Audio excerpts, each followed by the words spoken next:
Assalamu alaikum. As it's called hello in English, similarly in Urdu, it's called Assalamu alaikum. As say in English, how hello are you? Similarly, ये it lamp वापस लगाओ। will be said in Urdu, आप कैसे हैं? आप कैसे हैं?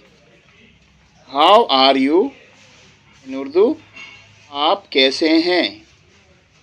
If you want to ask where you from, in English, where you from?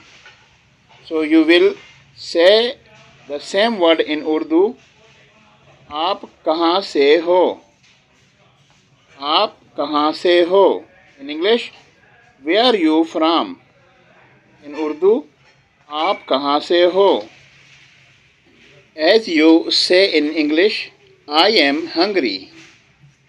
I am hungry. So in Urdu, you will say, मुझे भूख लगी है. मुझे भूख लगी है. I am hungry.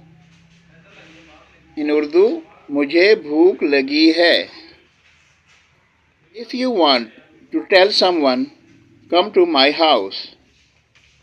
Come to my house. So in Urdu, it will be said like this, मेरे घर आओ. मेरे घर आओ. If you want to tell someone it's your fault, it's your fault. So you will say the same word in Urdu, ये तुम्हारी गलती है.